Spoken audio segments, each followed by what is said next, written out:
على هامش النسخة الرابعة من مؤتمر المصريين بالخارج المنظم من قبل وزارة الهجرة، يسعدنا اليوم أن نلتقي بأحد رموز الجالية المصرية في هولندا، الأستاذ سعيد عثمان، رئيس جمعية الصداقة المصرية الهولندية. أهلا بحضرتك معنا. اهلا بيك يا فندم، اهلا بيكي. يمكن ده مش اللقاء الأول مع البرنامج، ولكن اللقاء الأول أمام الكاميرا. طبعا حضرتك متواصل معنا دائما هاتفيا وبالداتا اللي حضرتك بتدعم بيها مصر من مساعدات طبية عن طريق الجمعية. كلمنا حضرتك عن آخر أنشطة الجمعية وعن مشاركة حضرتك النهاردة. والله طبعا برنامج الطير المسافر بيتابعنا خطوة بخطوة وعلى الساحة على طول واحنا كجمعية الحمد لله يعني في الفترة الأخيرة عملنا بروتوكول تعاون مع صندوق تحيا مصر. أي كونتينر بنجيبه من هولندا صندوق تحيا مصر بيخلص لنا الإجراءات، وبالمشاركة مع الصندوق يعني بنودي الحاجات دي لصعيد مصر ودلتا مصر. ابتدينا من أسوان والأقصر وسوهاج وأسيوط وبني سويف والمنيا، فالحمد لله يعني احنا كل سنة بننزل 2-3 كونتينر، سراير للمستشفيات، عناية مركزة، كراسي للمعاقين، وحضانات أطفال، وأجهزة طبية طبعا للمستشفيات. فطبعا بالمشاركة مع الصندوق تحت مظلة وزارة الهجرة، وطبعا بالتعاون مع وزارة الصحة، فاحنا بنينا كوميونيتي حلو جدا ان احنا الحمد لله نقدر نجري ونساعد اهلنا في مصر. ده جميل. يمكن نشاط حضراتكم من قبل الأزمة الاقتصادية اللي بيمر بيها العالم كله، الدعم دائما مستمر وبشكل دوري. بتحطوا ايديكم على نقاط الضعف، يعني سراير العناية المركزة دي أكتر حاجة فعلا المستشفيات العامة في احتياج ليها.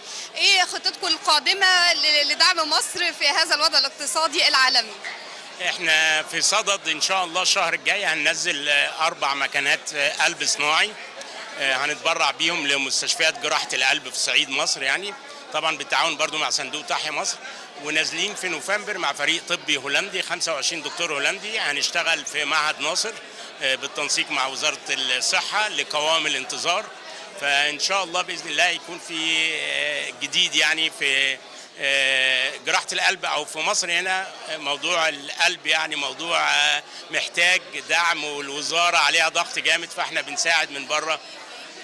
الأخيرة كمان الأزمات القلبية ازدادت بشكل مفاجئ، والدولة عملت كمان وحدة طوارئ لتلقي الأزمات القلبية، فوجود حضراتكم بهذا الدعم وجود هام في هذه المرحلة. الحمد لله احنا طبعا نقطة بسيطة وسط طبعا جمعيات كتير، بس احنا شغالين في المجال الطبي لأن الجمعية عندنا فيها دكاترة مصريين عايشين في هولندا ودكاترة هولنديين، وبنحاول ننزل مرتين في السنة نساعد أهلنا في صعيد مصر ودلتا مصر، لأن هو لازم يعني الدعم، التعليم والصحة دول أهم حاجة بالنسبة للظروف الاقتصادية اللي فيها العالم كله.